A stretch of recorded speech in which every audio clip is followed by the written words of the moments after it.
So if his mother was a jackal and all, I understand that. But how did they get that jackal to a hospital in Rome or Italy? I like to say that they had to put it on top of another jackal in a trench coat and like go that way, and then be like, "My name is Mr. Jackal, and I'm pregnant." Oh, well, and on top of that, where the fuck did they get a jackal? Did they just like ramp it in the streets of Italy? No, it was in downtown Seattle, where the Okay. Seattle Sounders Oh, yes, took on that's Atlanta right. United Football Club of Yeah. America, or whatever, Boys and Girls Club. Atlanta United. Yes. It was a beautiful day for soccer, It too. was a beautiful day for soccer. Gorgeous day in Seattle. Not hot, not cold. A little bit of wind to make it cool, like a beautiful summer day. that's Unlike not the hot. stock footage they kept showing of Seattle at halftime and other times where Don't be showing stock footage of our city when we're already got in a pretty city. Don't be doing that. They don't need in that. we got this. We got this. We didn't do a pregame today. Yeah, well. We also didn't do post games before. It's That's okay. true. That's true. If there's one person disappointed, I'm sorry to that one person. Yes. What a game. Yeah, turned out very well. It started out pretty good, but full of sounderness, where Yes. we weren't fully connecting. We definitely weren't talking, and that fucking made me mad as hell. Do you think that came from the fact that this has been the first game that we all get back together after international duty? I wouldn't blame that, but I would say that can contribute to us being at our lowest state. When we reach them lows, I'll go ahead and blame that for it. Fair When enough. we hit Fair the enough. highs, I'll just be like, we're fantastic. Yeah. Yeah. So Ship did some really good runs today. He did. He had some difficulties, and so did everyone, but he definitely puts in a shift, and He I love does, that man. and he took shots that he looked like he was playing to stay on the field as long as possible. Yeah, and I wouldn't be surprised if he was being told to do that. Right. He seems like a good soldier. He seems like he'd hold down a corner, and he'd definitely the count would be right. He wouldn't, cut off the package or nothing. It definitely also seems like he's the guy that you'd want to make those shots because he's not, even if they're not 100% in the net, they're going to be close to the net and cause the other team to have problems and kind of worry them and throw them off their game a little bit with having to worry about him shooting the ball. And it's always good, and this is what we were talking about with Morris. He also needs to go at the goal more. Yes. If only just to make that a constant worry for anyone defending him. You don't want the person defending him to be like, okay, well, Morris is going to be unselfish, and he's going to slow down, and he's going to do this, and that, which we'll get to when he didn't do that later on and how great it was. That'll come when that happens. But that's what I would like to see from both of them, is that aggressive play towards the goal so that when the time comes, they can be unselfish and they will have drawn a defender to them more, or they will have made people commit to certain things that you can then undermine and make those passes. Definitely be more selfish. Yeah, just a little bit. I mean, obviously, his good intentions, his good teamwork and stuff will shine through. But go ahead, take the ball at someone. Go ahead, take on a defender. Do your thing. Put the fear of God in them, and then make your best decisions later. It's great to also see Diaz get the ball and run back with it. And just him on the ball in general. It's so fun because he's one of them guys where the ball just sticks to his feet. And I love that if we're not going to use our forwards like everyone else uses their forwards, then they should come back and get the ball. It worked great with Dempsey. It works when Morris does it when he's up front, all that stuff. But overall, the first half was pretty much us going back and forth the whole game, taking shots at each other's goal, and nothing really going in, but it was a very competitive first half. And Atlanta's a good team. Kind of a one-trick pony, but still a one-trick pony you have to worry about. You definitely don't want to sleep on him. You definitely don't want to sleep on him at all. Yeah.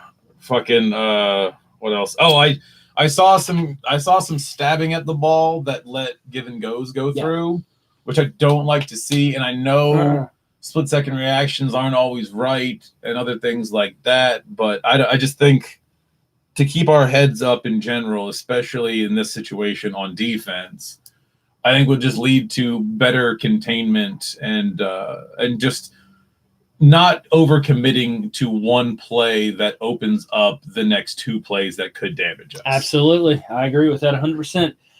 During halftime, which we normally are watching streams where they don't have a halftime, we actually saw a halftime when they had this is from happening around the league again, and they showed some celebrations, and then we had a little talk about celebrations that we would do. I want mine. Mine's gonna be the New Jack City. So if I score a goal, when I get in there next week or the week after that, or maybe they said that they'd get back to me. Right. When I called them. Yeah.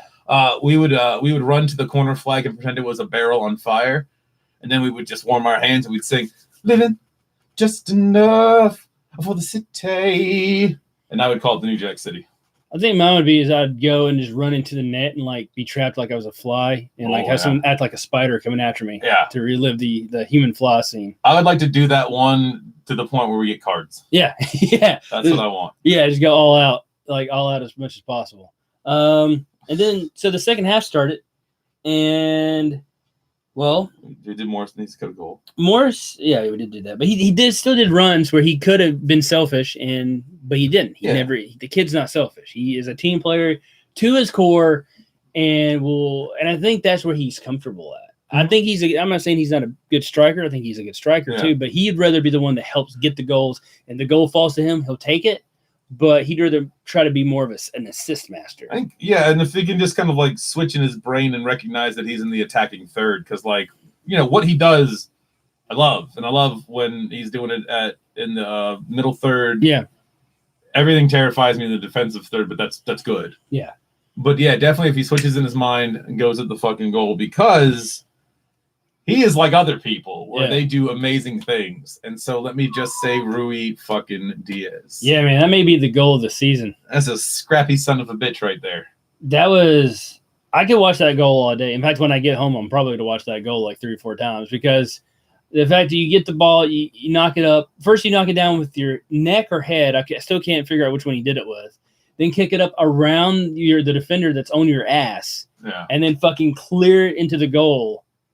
That's beautiful.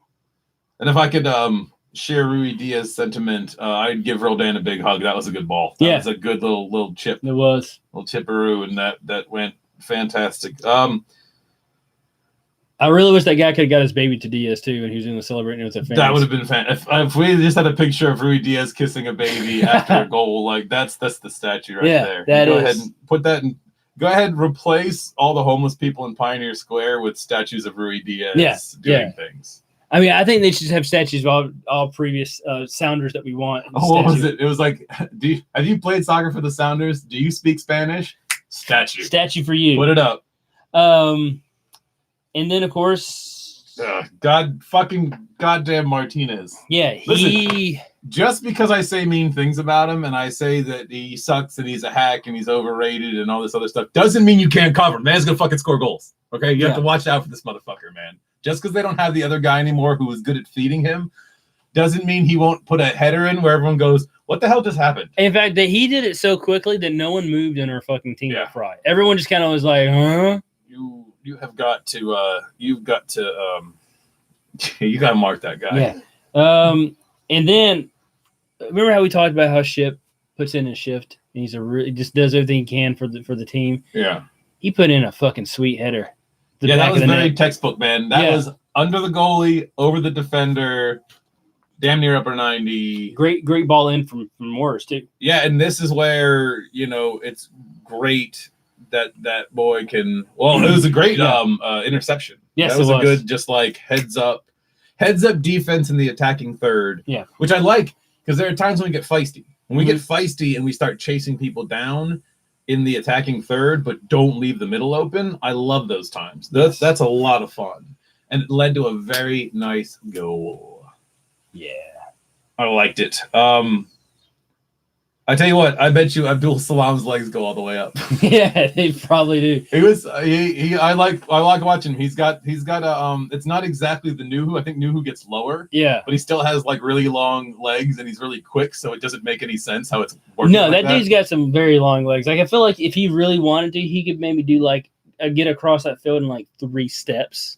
Quite possibly, man. But no, okay. Yeah, I'm just saying he's solid. The dude's solid. He is gonna hopefully he gets more play time. And he'll get to show off his moves more. And I think he's a good defender for our team. Yeah, and I think Leardom put in a good shift. So he sure did. That's good. And if he's the one who's covering Martinez, then go ahead, sub out the guy who's covering their best dude. It was definitely nothing against Leardom coming out when he did. I know he looked a little confused if you watched the game, but I think Leardom's come a long way with not getting angry. Leardom's gone from the person who would punch you in the face on the field without thinking to the person who pushes you away and goes, "Think, you idiot. Do not touch people's faces. Do not yell. Do not do anything." So overall, a good game today. Absolutely, that was fun. We got a friendly this Wednesday against Dortmouth. I don't know that. It's Dortmouth? Dortmund, yeah. I said Dortmouth. Dortmund? It doesn't show it on the MLS thing, but I know they were talking about it. It's a friendly this Wednesday. The MLS app isn't coming through? Of course not. Isn't following through? It's not a good app? And then surprising. This coming up Sunday is the game against Portland Okay. on the 21st at 6:30 p.m. So get ready to fucking gag with a spoon about the co-opting of horror movies. That's what makes me mad. We'll be in enemy territory next Sunday. But also get ready to find out what players on the field have not seen Star Wars. Oh shit! Was that Adi? No, it was Chara. Chara, yeah, that's right. Chara. He's gonna point out which people He's gonna be so upset if you haven't seen Star Wars. Like, I cannot believe here again, and you ain't seen no Star Wars. You know what? We'll be in enemy territory next weekend. We will be in enemy territory we will be. next weekend. We'll be at a Twin Peaks party. Oh, that's right. Holy shit. We'll be at a Twin Peaks party. Yeah, we're gonna have to go dress as Portland players and yell racist things so they can. Yeah, forfeit the team. I don't remember if that's a real rule or someone was just talking about that, but I was just like, oh, so we're turning this into like just a crazy stadium of cosplay. I feel like they definitely didn't think that through. That does become a thing where, like, if you're a fan of a team that says anything racist, they forfeit the game for you. Something like that. So, like we were saying earlier, what? It's going to be like the end of Blazing Saddles when they get into the cafeteria. And like, they lose me after the bunker scene. And then you're just going to see like cowboys and Klansmen and just everyone just brawling in the fucking stands. You're like, what's going on here? Be like, the game got pushed back and it's an under 14 girls soccer game. Yeah. So this isn't going to make any sense whatsoever. It just makes me wonder, like, how many times people would do that. And what do they do when they figure out that's what people are doing? Do they have to, like, fix that rule? I don't know. I feel like if that is a true rule that's going to happen, I feel like it's a terrible idea. I don't know. Like, listen, I'm all for. I realize that only some of us are just waiting for like racism and sexism to die out so we can just go on with our lives. Yeah. And I realize that some people have to be in the current fight, but I don't know if you should tie that to a rule, and I don't know if you should let the ref forfeit the game on behalf of a team. Or for a team, however you use that. That sounds like you're asking for some really shady, weird shit to start happening. That's not gonna be fun for anybody. It's also stuff that the ref isn't fucking supposed to be paying attention to. He's got 22 people to worry about. He's got a handful of people on his side, and then he's got some peripherals that he has to deal with occasionally. He's not a football. He's not a football ref. He's not here to hand signal at the crowd, to talk in a microphone. Yeah. If Atlanta fans are throwing too many drinks on the field, yes, like in the playoffs the other year, yeah, you got to stop the game. But that's directly if people are just yelling mean words. If I can quote a comedian, life gets a lot harder than that. So, yep. All right. Well, a good game. Go Sounders. Until next time. Yeah. Which I like it. Yeah. Sounds good. Mm-hmm. Yeah. No, I'm about to just press this damn button. Yeah, I guess, that's good enough, right. man. Yeah.